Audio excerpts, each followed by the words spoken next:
Hey, you. Got that big presentation coming up, huh?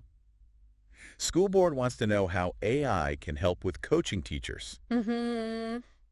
You've been doing some research, right? You're in the right place. In this deep dive, we're going to look at how we can use AI and prompting techniques to get the results we want, especially for, educational stuff. Yeah.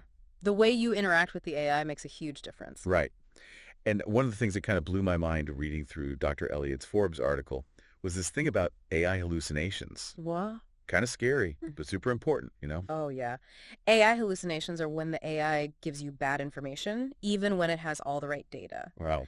Dr. Elliott actually breaks it down into two types, out of thin air and miss the boat.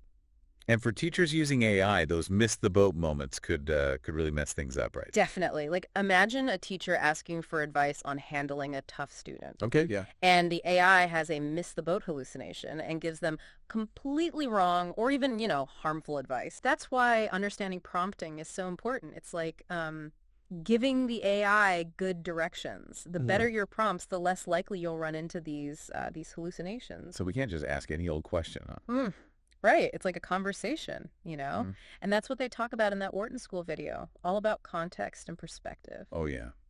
They said to act like an experienced teacher when prompting. That way you're guiding the AI to think like uh, within a certain framework, right? Yeah, exactly. And they talk about constraints and examples too. Remember that prompt about the group work activity? Yeah, yeah. It started basic, but then they made it more specific, like what they were teaching, the age of the students. Exactly. Adding those details makes the output much more useful. It's like giving the AI guidelines to stay on track. So it's all about how you ask, not just what you ask. You got it. You need to give the AI enough information, but also keep it focused. And the Wharton video mentioned internet access too, right? Like Yeah. how AI tools like Bing can use research and stuff. Yeah. Huge for educators.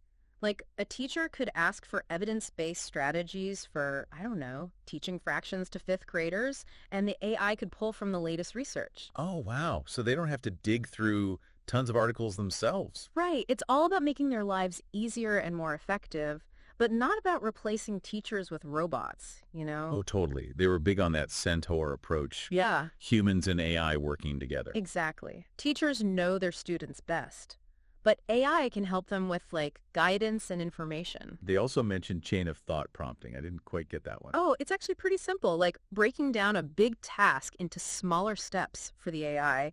They showed how to get it to write a paragraph by having it create an outline first. Oh, instead of just saying write a paragraph about X, you're guiding it through a process. Exactly. And that's where the iterative part of prompting comes in. You keep refining the AI's output through like back and forth. Yeah, it's like a conversation. Yeah. You give it a prompt, it responds, you give feedback, and it adjusts. And that's where teachers become editors, Yeah. right? They're shaping the AI's output. Exactly. Using their knowledge to make sure it's relevant and reliable. So they're like personalized teaching assistants, Mm. almost.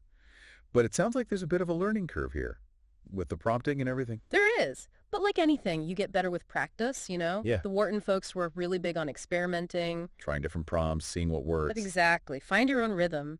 But remember, AI can still be unpredictable, even with good prompting. It's not like a regular computer program. You don't always get the same output. Right. It's like working with a really smart colleague who can be a little quirky. I like that. So even if the AI sounds super confident, we still got to double check, right? Always. It's only as good as the data it's trained on, and that data can be, biased or incomplete. Okay, so we've got to be careful. But how do we connect all this to using AI for, teacher coaching? That's what the school board wants to know. Well, AI can be a powerful tool, but it's not going to replace teachers. Right. It's about helping them be even better. Exactly. Give them the skills to use AI effectively. Mm. Understand the limits. And those prompting techniques are key. So it's not just about giving them the tools. Uh, it's about training too, right? Absolutely. They need to know how to, like, craft good prompts, experiment, refine their approach, and have that back and forth with the AI. Become fluent in AI almost. Yeah, exactly. And then they can really explore how AI can help them grow professionally. Like getting feedback on lesson plans or finding resources for professional development. All that and more. But it all starts with good communication with the AI. And that's where prompting comes in. It's like giving them the keys to the kingdom. I love that. So it's about empowering teachers, right? But only if they know how to use it. Exactly. And that's what the school board wants to hear, that you've thought about the potential and the challenges. I feel much more prepared now after all this. And remember, this is just the start. AI is always changing. But with a little curiosity and experimentation, teachers can really make a difference. It's almost like this presentation is a chance to get them excited about AI, right? Yeah, it's about showing them the potential, how AI can help teachers, really reach their full potential. And help the students even more in the end. Exactly. We can move past the old way of doing professional development, Yeah. make it more personalized. So instead of just like generic workshops, teachers get support that actually fits them. Exactly. Imagine AI analyzing lesson plans, giving feedback, suggesting resources, all tailored to that specific teacher. Wow. That would change everything. It really would. And it's not just about individual teachers. It's about building a culture of learning. Where everyone's sharing, learning from each other, and using AI to make things better. That's the goal. And your presentation can really get that message across. Okay, I'm feeling pumped. Yeah. Anything else I should keep in mind for the meeting? Just be yourself. Share your excitement, but be real about the challenges too.